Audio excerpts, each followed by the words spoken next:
Una persona rica y conocida murió tras caerse por las escaleras. ¿Fue un accidente o más bien un asesinato?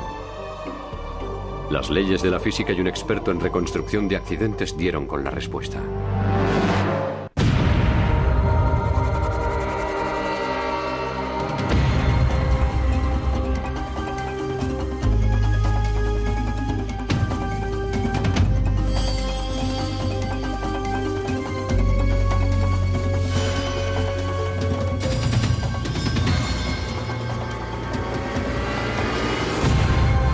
Crímenes imperfectos.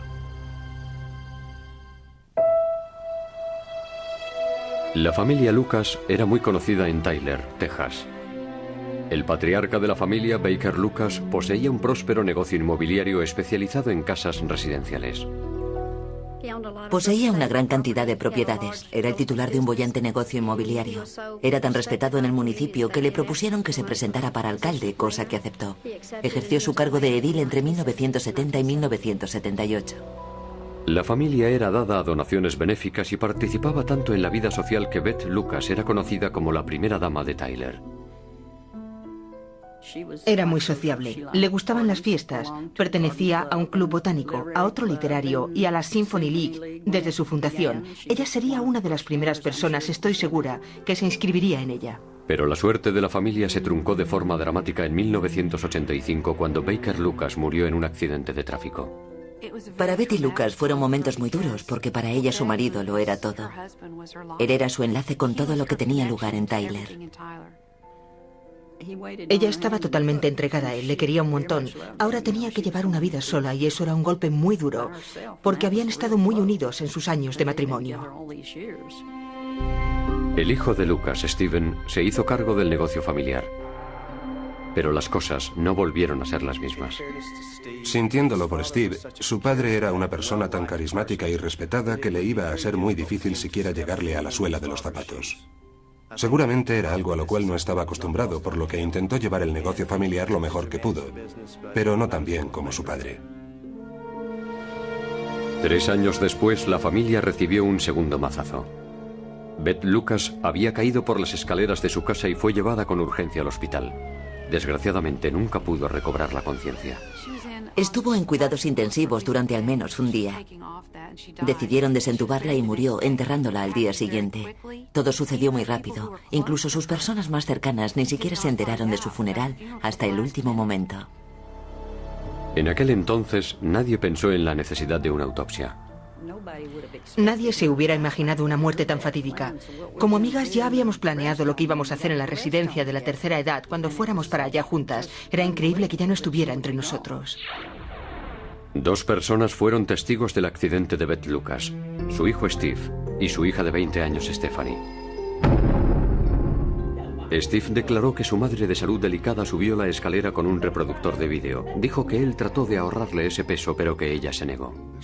Era un aparato de vídeo de esos antiguos, o sea, voluminoso y pesado, de unos 15 kilos. Mucho más que lo que pesan los vídeos que conocemos en la actualidad. En el tramo final de la escalera, Steve dijo haber insistido una vez más en llevarlo él. En el momento en que él trató de arrebatárselo, y consecuencia de esos instantes de tira y afloja entre ambos, ella salió despedida por encima de la barandilla de la escalera. Fue a caer en el tramo inferior de la escalera y siguió avanzando hasta la parte final. El aparato de vídeo astilló la moldura y ladeó uno de los cuadros de la pared. Pero tras las exequias de Beth Lucas, el personal de la ambulancia le informó a la policía de que Steve Lucas se había comportado de forma sospechosa cuando llegaron a casa de la fallecida. Nos dijeron que Steven Lucas estaba esperando fuera. No estaba dentro acompañando a su madre cuando ellos aparecieron. Mientras, la señora Lucas yacía en el suelo agonizando, si se quiere decir así, ella sola. Recibimos varias llamadas anónimas en el departamento de policía sugiriéndonos que teníamos que investigar la muerte de Betty Lucas, que no fue realmente un accidente, sino quizás un homicidio. Así que los investigadores decidieron indagar más a fondo en la muerte de Beth Lucas.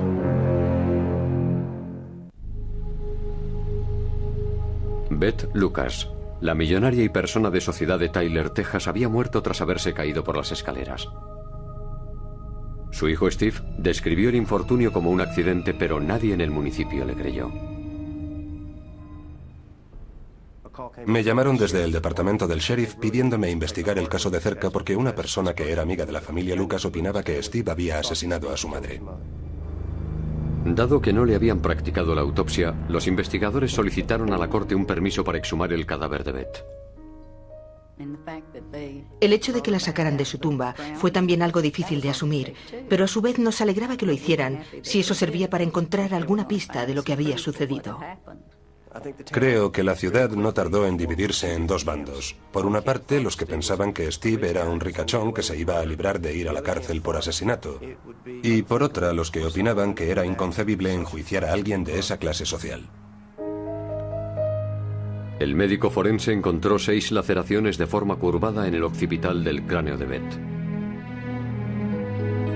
Nada de las escaleras o cerca de ellas pudo haber causado ese tipo de heridas. Las pruebas de toxicología para drogas y alcohol dieron negativo, pero las radiografías del cuerpo proporcionaron aún más sorpresas. No encontraron ningún hueso roto para ser una mujer de 66 años. Tampoco tenía contusiones de importancia en el resto del cuerpo. Esta versión de la caída por las escaleras era muy sospechosa. Nadie sabe cuál fue realmente el arma homicida. Una de las ideas con que los forenses especularon es que pudo haber sido un candelabro, porque la base de uno de ellos coincidía con la forma curvada que tenían las laceraciones en la cabeza. Y los investigadores encontraron unas marcas circulares similares en forma de sierra en la barandilla a la altura de los peldaños 7º y 9º. Los forenses examinaron un par de candelabros que estaban en la repisa de la chimenea de la casa de Lucas. Uno tenía el borde en forma dentada, pero en el análisis científico no encontraron restos de sangre. Los investigadores también estaban sorprendidos por la escasez de sangre en la escena del crimen. 3 de nosotros subimos y bajamos ese primer tramo de escaleras en cuclillas con luces de láser en busca de lágrimas, sangre, hilos, lo que hubiera en esa barandilla, en la alfombra o en el montante que sujetaba el pasamanos, algo que no hubiera sido limpiado.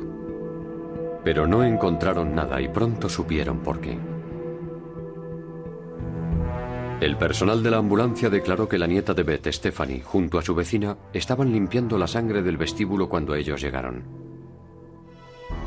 Y ciertos vecinos dijeron que Steve tenía el aspecto de haber estado limpiando también. Nada más llevarse el cuerpo, algunos de los vecinos le vieron con la camisa mojada. El vecino de enfrente dijo que tenía la camisa empapada en sudor a la altura del pecho. Así que los investigadores aplicaron verde de leucomalaquita en el suelo del vestíbulo, lo que reveló un área manchada de sangre de poco más de 1 metro cuadrado que había sido limpiada. Luego interrogamos a su hija Stephanie, quien supuestamente también estaba en casa cuando el accidente, pero su versión no coincidía con la de él en lo que respecta al lugar donde se produjo el forcejeo y otros factores más. Empezaban a acumularse contradicciones que indicaban que algo no cuadraba. Pero si Beth había sido asesinada, ¿cuál era el motivo? Según sus amigos, Beth y su hijo Steve nunca se llevaron bien. Por lo que pudimos deducir, Betty estaba algo avergonzada de Steve por el hecho de que nunca había conseguido las metas que Baker sí había sido capaz de lograr. Steve, por su parte, no quería a su madre. Hablaba mal de ella, se reía de ella, por ejemplo, por la forma como iba vestida. No sentía mucho aprecio por ella. Y ambos también tenían desacuerdos económicos. Steve le había pedido prestado a su madre cerca de $500,000 y nunca se molestó en devolvérselos. La peluquera de Betty, Patsy Denman, informó a las autoridades de que Betty le había contado unos días antes del crimen que estaba más que harta de que Steve fuera incapaz de durar en un trabajo y de representar a la familia como Dios manda. Que estaba decidida a retirarle del testamento y que pronto se lo comunicaría. Pero Beth murió antes de que pudiera cambiar el testamento. Su hijo Steve y su familia fueron los beneficiarios de un patrimonio valorado en $4 millones. Ahora los investigadores se enfrentaban a un dilema. Tanto el hijo como la nieta de la víctima afirmaban que Beth había muerto por accidente. Sin embargo, las pruebas preliminares sugerían otra cosa. El problema en este caso es que había 2 testigos que tenían motivos para mentir. Nosotros dependíamos únicamente de la ciencia forense para corroborar la sospecha de que había sido un asesinato y no un accidente. El problema radicaba en que los investigadores no disponían de muchas pruebas forenses. Para averiguar qué le sucedió realmente a Beth Lucas, los investigadores le pidieron al experto en reconstrucción de accidentes Alan Weckerlin y al físico Mike Andrews que compararan la escena del crimen con la declaración de los testigos.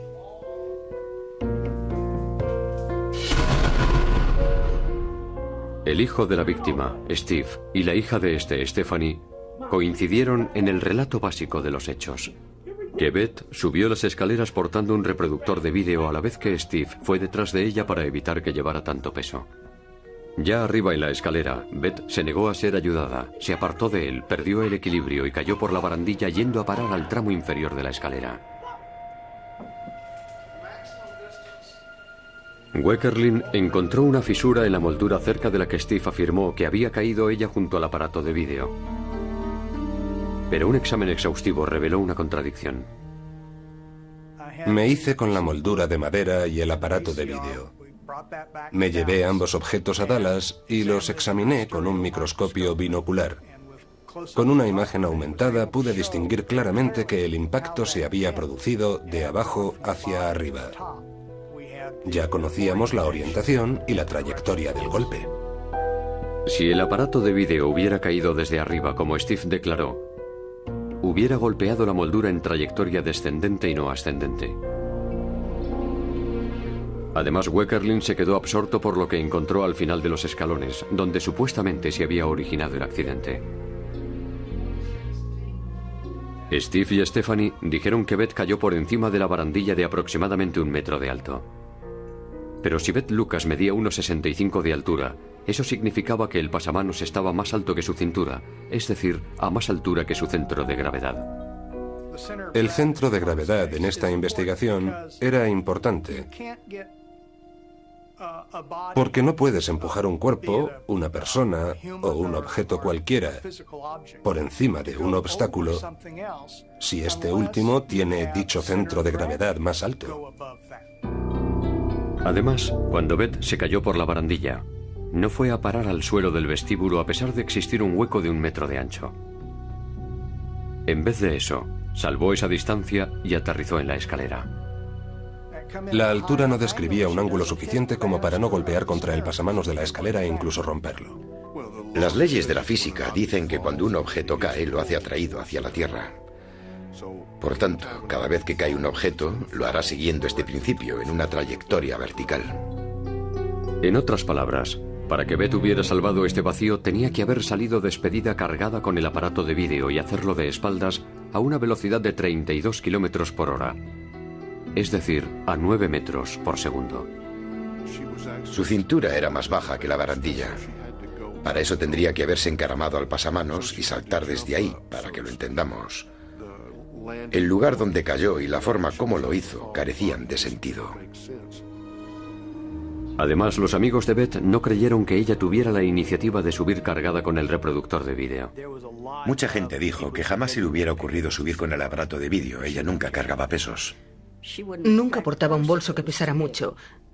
Sabíamos que no tenía sentido que se le hubiera ocurrido coger eso. Era un objeto muy pesado. Es una de las invenciones más ridículas y muchas mujeres entenderán por qué. Betty llevaba puesto un camisón y según parece cogió el aparato de vídeo y subió las escaleras. Cualquier mujer sabe que si portas un objeto similar y lo llevas escalera arriba con un vestido largo, si te lo pisas acabarás cayéndote de bruces. Pero de todas las inconsistencias, la más inaudita para los investigadores era la relativa a la moldura situada a un lado de la escalera en donde Steve dijo haber impactado el aparato de vídeo. Si la trayectoria del impacto era de abajo a arriba, ello significaría que la escena del crimen había sido simulada. Eso contradecía completamente la versión de Steve Lucas y de sus abogados, según la cual el aparato de vídeo salió despedido por encima de la barandilla, golpeando contra la moldura de la pared que iba paralela a las escaleras. Carecía del mínimo sentido. En abril de 1991, Steve Lucas fue arrestado acusado del asesinato de su madre. El jurado popular declaró inocente a su hija Stephanie debido a falta de pruebas. Yo no sé si Stephanie presenció el asesinato, si participó en él o si simplemente estaba en otro lugar de la casa cuando el crimen tuvo lugar. Pero la pregunta era la siguiente. ¿Se disponía de pruebas suficientes para convencer al jurado?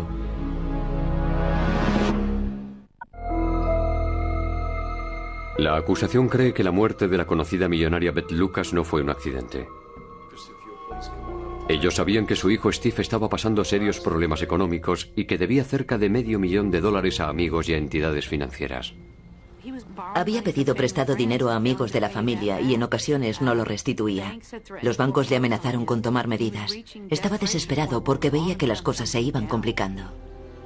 Y la acusación disponía de testigos que dijeron que Beth estaba al corriente de los endeudamientos de su hijo y se estaba planteando apartarle de la herencia, un patrimonio valorado aproximadamente en $4 millones. El día del asesinato, Steve se presentó en casa de su madre con su hija Stephanie para devolverle el aparato de vídeo que ella le había dejado. La acusación no cree que Beth se atreviera a subir las escaleras con dicho aparato. En su lugar opinan que se originó una discusión, seguramente por motivos monetarios. Cuando Beth empezó a subir las escaleras, la acusación supone que Steve perdió los nervios, cogió el primer objeto que encontró y le golpeó a su madre 6 veces en la cabeza. Al caer, Beth trató de asirse a su propio retrato. Él erró alguno de los golpes que fueron a impactar contra el pasamanos. Steve limpió la sangre del arma homicida y lavó la ropa que llevaba puesta. Luego trató de simular que Beth se había caído mientras transportaba el aparato de vídeo. Para corroborar su versión, fue él mismo quien astilló la moldura. Él pensaría que le había salido todo perfecto. No se planteó que alguien alguna vez iría allí a examinar la marca de la pared y que diría que la trayectoria del impacto era la equivocada. La defensa aportó una recreación por ordenador para demostrar que en la práctica era posible que una persona se cayera de espaldas y fuera a parar contra el segundo tramo de escaleras, tal y como Lucas había descrito.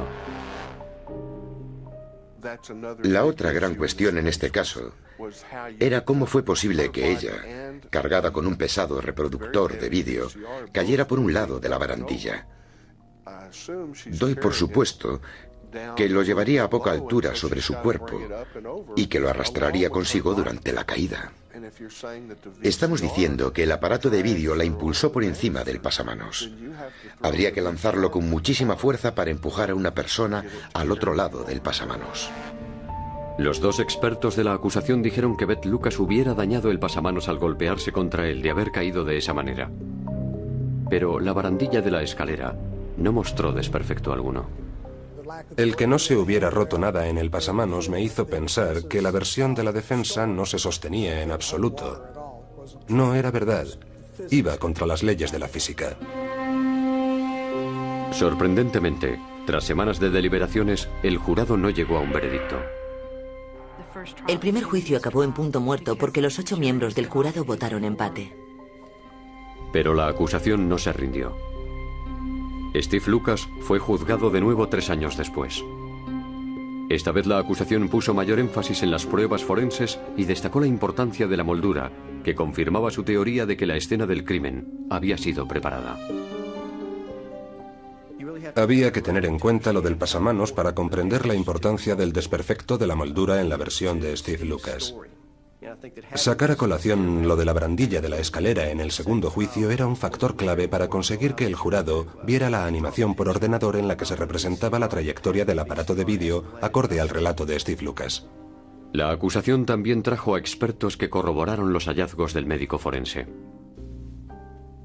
El otro hecho importante que se produjo cuando subió a testificar el médico forense es que su declaración fue corroborada por el Dr. Charles White, profesor de la Facultad de Medicina de la Universidad Suroeste de Texas, quien a su vez era el director de la unidad de neuropatología. Para él era evidente que se trataba de un homicidio una vez que vio las pruebas forenses. Steve Lucas subió al estrado para asumir su propia defensa, pero no logró convencer al jurado. Subió las escaleras hasta el descansillo y giró hacia la planta de arriba. Cuando se es capaz de demostrar desde el plano científico y forense con un elevado grado de certeza que eso ocurrió de otra manera, que esa hendidura fue hecha adrede desde un ángulo determinado, La declaración del acusado se derrumba por sí sola. En noviembre de 1994, Steve Lucas fue declarado culpable por el asesinato de su madre y sentenciado a 35 años de cárcel. Asistí a 2 de las vistas y vi las pruebas presentadas. Para mí, los forenses estaban muy seguros de sí mismos acerca de este caso porque los otros, la defensa, no pudieron aportar una razón o evidencia lógicas que demostraran que algunos de los forenses habían mentido. Steve Lucas se inventó su relato de los hechos acerca de la muerte de su madre y trató de convencer al jurado de que era verdad. Sin embargo, la ciencia forense demostró que no era cierto y que Beth Lucas había sido asesinada por su propio hijo. Sin la aportación de la ciencia, creo que habría salido absuelto. Si no hubiéramos dispuesto de una prueba objetiva que contradijera lo que Steve Lucas contó, creo que el jurado no lo hubiera tenido muy claro a la hora de condenarle. La ciencia fue determinante en este caso. La ciencia, tanto la física como la medicina, demostraron que él era culpable. Pero no encontraron nada y pronto supieron por qué.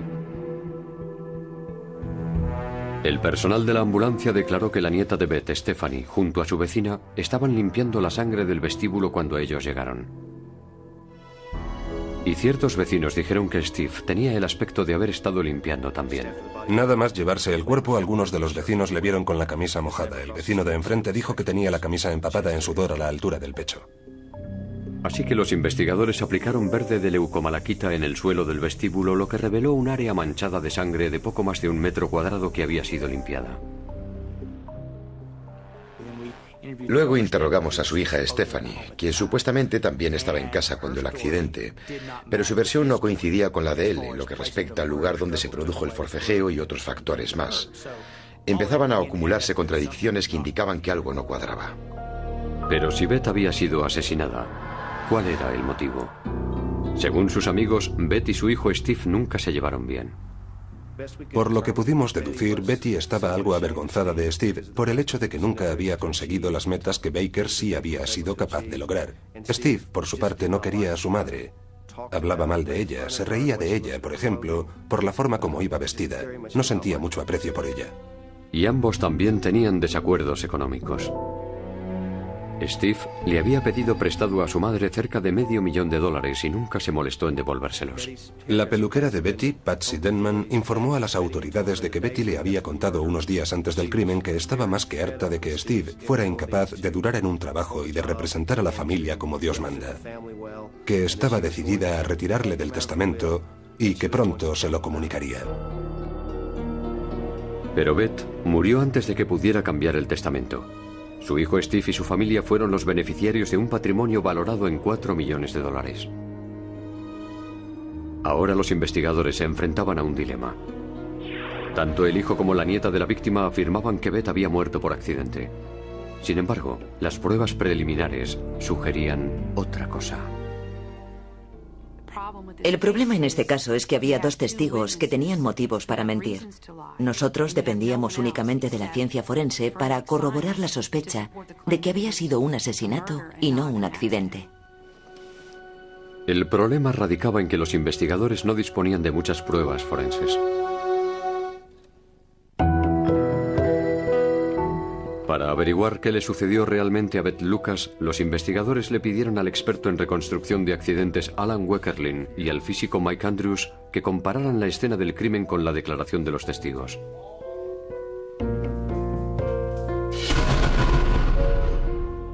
El hijo de la víctima, Steve, y la hija de este, Stephanie, coincidieron en el relato básico de los hechos.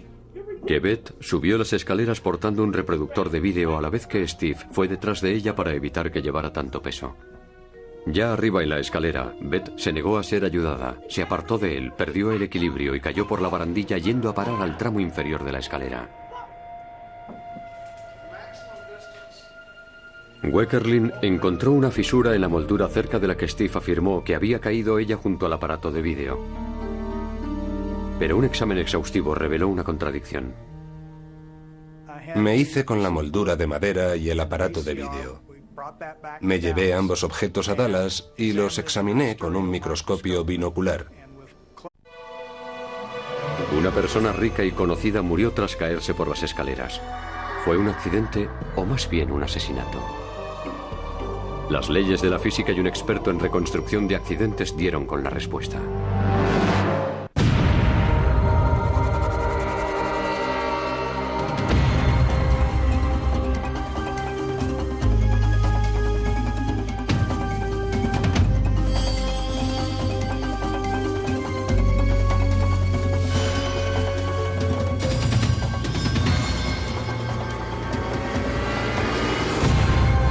Crímenes imperfectos. La familia Lucas era muy conocida en Tyler, Texas. El patriarca de la familia, Baker Lucas, poseía un próspero negocio inmobiliario especializado en casas residenciales. Poseía una gran cantidad de propiedades. Era el titular de un boyante negocio inmobiliario. Era tan respetado en el municipio que le propusieron que se presentara para alcalde, cosa que aceptó. Ejerció su cargo de edil entre 1970 y 1978. La familia era dada a donaciones benéficas y participaba tanto en la vida social que Beth Lucas era conocida como la primera dama de Tyler. Era muy sociable. Le gustaban las fiestas. Pertenecía a un club botánico, a otro literario y a la Symphony League. Desde su fundación, ella sería una de las primeras personas, estoy segura, que se inscribiría en ella. Pero la suerte de la familia se truncó de forma dramática en 1985 cuando Baker Lucas murió en un accidente de tráfico. Para Betty Lucas fueron momentos muy duros porque para ella su marido lo era todo. Él era su enlace con todo lo que tenía lugar en Tyler. Ella estaba totalmente entregada a él, le quería un montón. Ahora tenía que llevar una vida sola y eso era un golpe muy duro, porque habían estado muy unidos en sus años de matrimonio. El hijo de Lucas, Steven, se hizo cargo del negocio familiar. Pero las cosas no volvieron a ser las mismas. Sintiéndolo por Steve, su padre era una persona tan carismática y respetada que le iba a ser muy difícil siquiera llegarle a la suela de los zapatos. Seguramente era algo a lo cual no estaba acostumbrado, por lo que intentó llevar el negocio familiar lo mejor que pudo, pero no tan bien como su padre. 3 años después, la familia recibió un segundo mazazo. Beth Lucas había caído por las escaleras de su casa y fue llevada con urgencia al hospital. Desgraciadamente, nunca pudo recobrar la conciencia. Estuvo en cuidados intensivos durante al menos un día. Decidieron desentubarla y murió, enterrándola al día siguiente. Todo sucedió muy rápido. Incluso sus personas más cercanas ni siquiera se enteraron de su funeral hasta el último momento. En aquel entonces, nadie pensó en la necesidad de una autopsia. Nadie se hubiera imaginado una muerte tan fatídica. Como amigas ya habíamos planeado lo que íbamos a hacer en la residencia de la tercera edad cuando fuéramos para allá juntas. Era increíble que ya no estuviera entre nosotros. 2 personas fueron testigos del accidente de Beth Lucas, su hijo Steve y su hija de 20 años Stephanie. Steve declaró que su madre de salud delicada subió la escalera con un reproductor de vídeo. Dijo que él trató de ahorrarle ese peso, pero que ella se negó. Era un aparato de vídeo de esos antiguos, o sea, voluminoso y pesado, de unos 15 kilos. Mucho más que lo que pesan los vídeos que conocemos en la actualidad. En el tramo final de la escalera, Steve dijo haber insistido una vez más en llevarlo él. En el momento en que él trató de arrebatárselo, y consecuencia de esos instantes de tira y afloja entre ambos, ella salió despedida por encima de la barandilla de la escalera. Fue a caer en el tramo inferior de la escalera y siguió avanzando hasta la parte final. El aparato de vídeo astilló la moldura y ladeó uno de los cuadros de la pared. Pero tras las exequias de Beth Lucas, el personal de la ambulancia le informó a la policía de que Steve Lucas se había comportado de forma sospechosa cuando llegaron a casa de la fallecida. Nos dijeron que Steven Lucas estaba esperando fuera. No estaba dentro acompañando a su madre cuando ellos aparecieron. Mientras, la señora Lucas yacía en el suelo agonizando, si se quiere decir así, ella sola. Recibimos varias llamadas anónimas en el departamento de policía sugiriéndonos que teníamos que investigar la muerte de Betty Lucas, que no fue realmente un accidente, sino quizás un homicidio. Así que los investigadores decidieron indagar más a fondo en la muerte de Beth Lucas.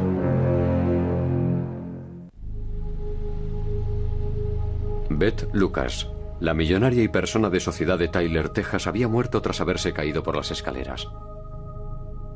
Su hijo Steve describió el infortunio como un accidente, pero nadie en el municipio le creyó. Me llamaron desde el departamento del sheriff pidiéndome investigar el caso de cerca porque una persona que era amiga de la familia Lucas opinaba que Steve había asesinado a su madre. Dado que no le habían practicado la autopsia, los investigadores solicitaron a la corte un permiso para exhumar el cadáver de Beth. El hecho de que la sacaran de su tumba fue también algo difícil de asumir, pero a su vez nos alegraba que lo hicieran, si eso servía para encontrar alguna pista de lo que había sucedido.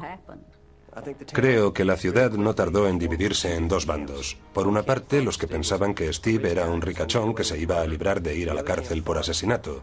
Y por otra, los que opinaban que era inconcebible enjuiciar a alguien de esa clase social.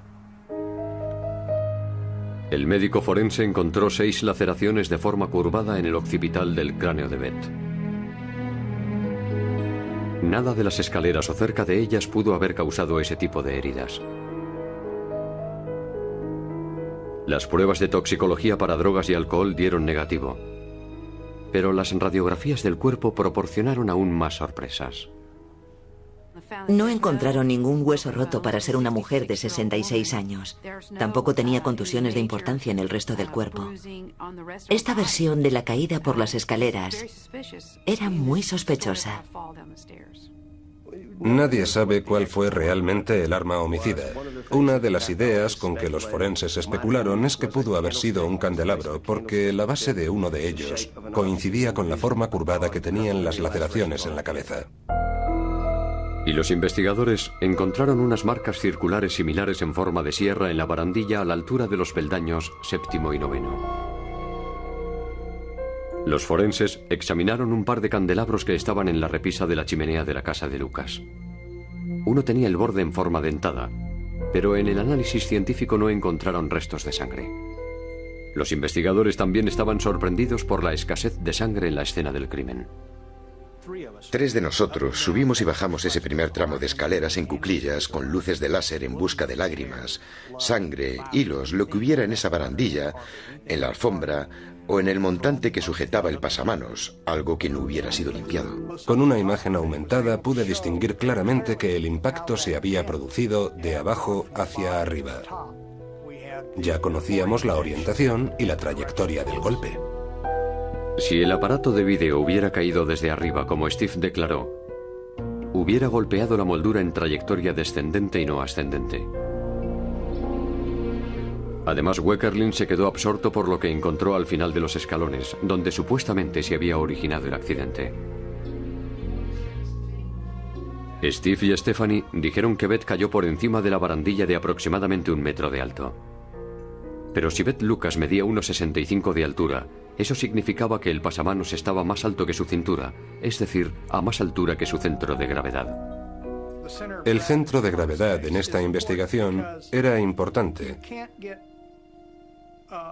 porque no puedes empujar un cuerpo, una persona o un objeto cualquiera por encima de un obstáculo si este último tiene dicho centro de gravedad más alto. Además, cuando Beth se cayó por la barandilla, no fue a parar al suelo del vestíbulo a pesar de existir un hueco de 1 metro de ancho. En vez de eso, salvó esa distancia y aterrizó en la escalera. La altura no describía un ángulo suficiente como para no golpear contra el pasamanos de la escalera e incluso romperlo. Las leyes de la física dicen que cuando un objeto cae lo hace atraído hacia la Tierra. Por tanto, cada vez que cae un objeto, lo hará siguiendo este principio en una trayectoria vertical. En otras palabras, para que Beth hubiera salvado este vacío, tenía que haber salido despedida cargada con el aparato de vídeo y hacerlo de espaldas a una velocidad de 32 kilómetros por hora. Es decir, a 9 metros por segundo. Su cintura era más baja que la barandilla. Para eso tendría que haberse encaramado al pasamanos y saltar desde ahí, para que lo entendamos.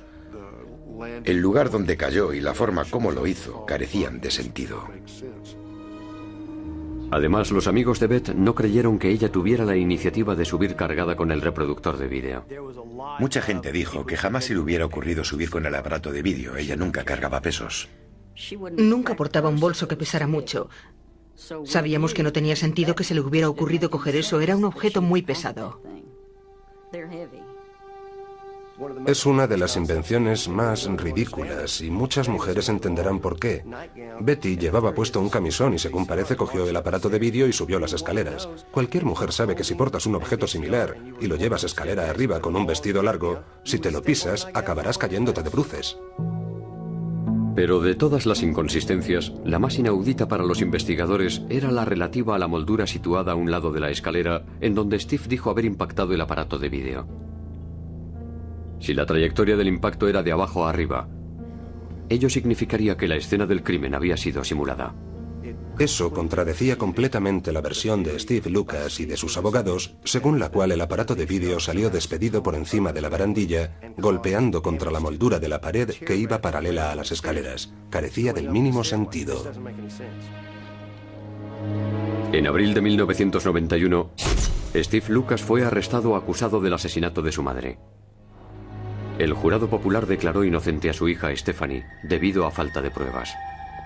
Yo no sé si Stephanie presenció el asesinato, si participó en él o si simplemente estaba en otro lugar de la casa cuando el crimen tuvo lugar. Pero la pregunta era la siguiente: ¿se disponía de pruebas suficientes para convencer al jurado?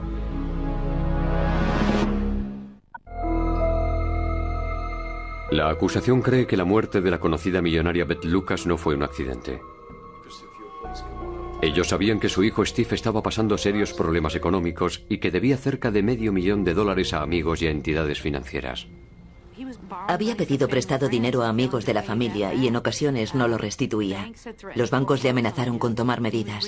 Estaba desesperado porque veía que las cosas se iban complicando. Y la acusación disponía de testigos que dijeron que Beth estaba al corriente de los endeudamientos de su hijo y se estaba planteando apartarle de la herencia, un patrimonio valorado aproximadamente en $4 millones. El día del asesinato, Steve se presentó en casa de su madre con su hija Stephanie para devolverle el aparato de vídeo que ella le había dejado. La acusación no cree que Beth se atreviera a subir las escaleras con dicho aparato. En su lugar opinan que se originó una discusión, seguramente por motivos monetarios. Cuando Beth empezó a subir las escaleras, la acusación supone que Steve perdió los nervios, cogió el primer objeto que encontró y le golpeó a su madre 6 veces en la cabeza. Al caer, Beth trató de asirse a su propio retrato. Él erró alguno de los golpes que fueron a impactar contra el pasamanos.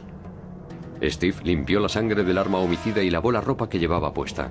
Luego trató de simular que Beth se había caído mientras transportaba el aparato de vídeo. Para corroborar su versión, fue él mismo quien astilló la moldura. Él pensaría que le había salido todo perfecto. No se planteó que alguien alguna vez iría allí a examinar la marca de la pared y que diría que la trayectoria del impacto era la equivocada. La defensa aportó una recreación por ordenador para demostrar que en la práctica era posible que una persona se cayera de espaldas y fuera a parar contra el segundo tramo de escaleras, tal y como Lucas había descrito. La otra gran cuestión en este caso era cómo fue posible que ella, cargada con un pesado reproductor de vídeo, cayera por un lado de la barandilla.